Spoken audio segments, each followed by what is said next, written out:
Starting పొద్దున ఏ టైంకి వెళ్ళినావు, అక్కడ లోపలికి వెళ్ళి పోయేటప్పుడు ఏమేమి చెక్ చేసారు, మళ్ళీ ఈ హైట్ వర్క్ కానీ ఏదైనా కానీ దాని తర్వాత ఏం జరిగింది, ఎంతమంది అటెండ్ అయ్యారు, ఎంతమంది క్వాలిఫై అయ్యారు, ఎంతమంది బయటకు వచ్చేసారు క్లారిటీగా. సరే నీకు లాస్ట్ లో ఏమైనా పేపర్ ఇవ్వచ్చు కదా డిస్క్వాలిఫై ఇచ్చారా? అదే ఎంతమంది అయ్యారు కొంచెం స్టార్టింగ్ నుంచి మార్నింగ్ ఏ టైంకి వెళ్ళినా అది డీటెయిల్ గా కొంచెం స్టార్ట్ చేయండి. స్టార్టింగ్ నుంచి మార్నింగ్ 10:30కి వెళ్ళినాను అక్కడికి. ఇది 4:30గా?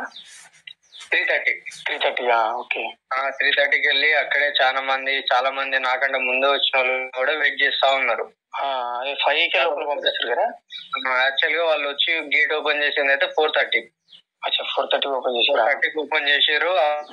ఇక కూర్చోబెట్టి ఆ డాక్యుమెంట్లు అన్ని ఉన్నాయా, ఫొటోస్ ఉన్నాయా, అనెక్సరీ, అడ్మిట్ కార్డ్ ఇవన్నీ ఉన్నాయా ముందే చెక్ చేసుకోమని చెప్పారు.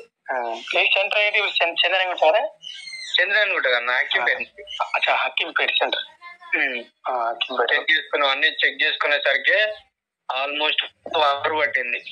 మాకు 5:30 నుంచి చెక్ చేశారు ఒక్కొక్కరిది. 6 వరకు ఇదే టైం పట్టింది. మొత్తం 100 మెంబర్స్ పెడితే 47 మెంబర్స్ అటెండ్ అయ్యారు. 100 మెంబర్స్ లో 47 మెంబర్స్ మార్నింగ్ అటెండ్ అయ్యారు. మార్నింగ్ 47 అటెండ్ అయ్యారు. ఆ నుంచి 47 అటెండ్ అయితే డాక్యుమెంట్స్ అంటే admit card, Aadhaar card, passport చూసారు.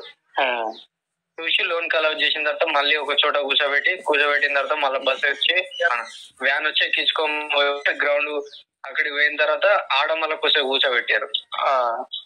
ఆడ కూర్చోబెట్టి మన డాక్యుమెంట్స్ అన్ని ఉన్నాయా లేవా అని వాళ్ళు ఒక ఫామ్స్ ఇచ్చారు. ఫిల్ చేయించిన తర్వాత మన ఫిల్ చేసి తంబు, సైన్ ఇవన్నీ తీసుకున్నారు. తీసుకొని మళ్ళా కూర్చోబెట్టి అవి ఇచ్చారు. అవి మన చెస్ట్ బ్యాగ్ లో ఉంటాయి కదా, అవి ఇచ్చారు. అవి వేసుకున్న తర్వాత మళ్ళీ తీసుకపోయి అవి ఇచ్చేసి మళ్ళీ ఒక కూర్చోబెట్టి హైట్ చెస్ట్ చూసారు. హైట్ అది స్కేల్ ఏమైనా పేరు తెలుసా?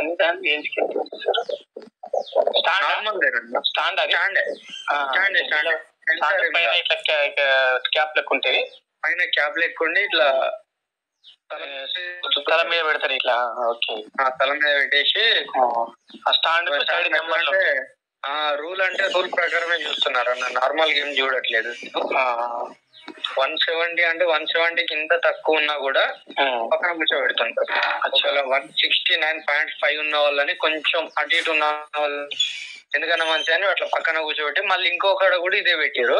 ఆడి పోయి కూడా చెక్ చేయించమంటారు.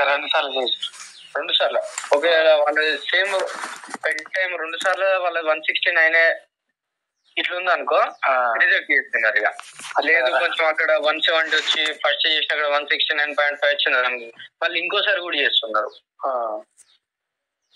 చేసి కొంచెం వస్తుంది అన్న అనుకున్న వాళ్ళని మళ్ళీ ఒకసారి చేసి చూస్తున్నారు. ఇంకోటి ఏంటంటే హైట్ చూసేటప్పుడు కొంచెం వాళ్ళు అన్ని అడుగుతున్నారు.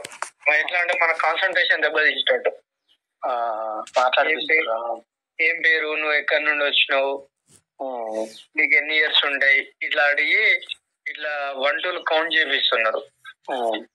కౌంట్ చేపించుకుంటా ఒకవేళ 20 30 ఇట్లా కౌంట్ చేసినప్పుడు ఒకవేళ మనం ఇట్లా కొంచెం హైట్ గా నిలబడ్డాం అనుకో ఎమ్మటే డౌన్ అయిపోతున్నాం. సో అది పెట్టేసి కదా ఎమ్మటే రిజెక్టెడ్ అని చెప్పేస్తున్నారు. ఓకే. ఎంతమంది అయిపోయారు హైట్ లో? 11 మెంబర్స్ పోయారు అన్న. 11 మెంబర్స్. చెస్ట్ లో ఒక్కరు పోయారు. చెస్ట్ లో మీతో రన్నింగ్ చేసిన వాళ్ళందరూ పాస్ అవుతారా? రన్నింగ్ కి 36 మెంబర్స్ వెళ్ళాలన్నా 14 members qualified. 18 metre running 18 members వెళ్ళారు సార్. మన 36 మెంబర్స్ వెళ్ళారు. 14 మెంబర్స్ క్వాలిఫైడ్. 14 members qualified. ఒక ఆయనేమో ఎక్స్ ఆర్మీ అని ఆయన పక్కన పెట్టారు. 21 మెంబర్స్ డిస్క్వాలిఫైడ్. అతనిది తక్కువ ఉంటుంది రన్నింగ్, టైమింగ్ వేరే ఉంటుంది. ఎక్స్ ఆర్మీ వాళ్ళది టైమింగ్ వేరే ఉంటది. ఇంకోటి ఏంటంటే అక్కింపేట గ్రౌండ్ కూడా ఎట్లుందంటే మనం సరే 2.5 పోయి 2.5 అనుకున్నాం, కానీ అట్లా లేదు. 2.9 పోవడానికి ఉంది. రావడానికి తక్కువనా? 2.9 వెళ్ళి టోకెన్ తీసుకొని మళ్ళీ 2.1 రావాలి. కాకపోతే అట్లా వస్తే ఓకే, కానీ మొత్తం ఇట్లా మూల మలుపులు ఉంటాయి. అచ్చా, మూల మలుపులు హైట్ ఉంది ఏమైనా చూడు. అంటే ఎట్లా పెట్టారంటే స్టార్టింగ్ పాయింట్ కాడ నుంచి ఒక 1.5 వరకు స్లోప్ ఉంది. 1.5 స్లోప్ ఉంది. మళ్ళీ తర్వాత మళ్ళీ అటే వెళ్ళాలి ఇక. అచ్చా, మళ్ళీ మనకి స్టార్టింగ్ పాయింట్ కి వెళ్ళేసి మళ్ళీ హైట్ ఎక్కాలి ఇక. మళ్ళీ హైట్ ఎక్కాలి. ఆ నుండి మళ్ళీ ఇంకా వేరే దిక్కు అంటే వేరే రూట్ మారుతాయి మళ్ళీ అక్కడ నుంచి. 1.5 పోయిన తర్వాత ఇంకా వేరే సైడ్ ఎట్లుందంటే మొత్తం కార్నర్లు ఎట్లా అంటే మూలలు 400 కార్నర్, 400 కరువు ఇట్లా ఉంది. సో కరువులలో చాలా టైం వేస్ట్ అయింది. ఇది లోపలనే జరిగింది కదా, బయట తీసుకెళ్ళలేదు. లోపలనే వాళ్ళకు రోడ్లు అట్లే ఉంటాయి కాబట్టి లోపలనే. బయట అయితే పబ్లిక్ లో తీసుకెళ్తే స్టేట్ ఉంటది. ఇది లోపలనే వాళ్ళ రోడ్ అది. ఓకే. నేను పోయిన తర్వాత టోకెన్ ఇచ్చారు. టోకెన్ ఇచ్చిన తర్వాత రిటర్న్ ఇక మళ్ళీ కొంచెం స్లోప్ ఉన్నది, కొంచెం హైట్ ఉంది. చాలా హార్డ్ ఉంది అయితే గ్రౌండ్ ఇది. అక్కింపేట పర్లేదు నా గ్రౌండ్ పరంగానే అయితే కొంచెం అంటే ప్రాక్టీస్ ఉన్న వాళ్ళైతే పర్లేదు. అసలే ప్రాక్టీస్ చేయని వాళ్ళు అయితే చెప్పలేదు, చాలా ఇబ్బంది వాళ్ళకి అట్లా.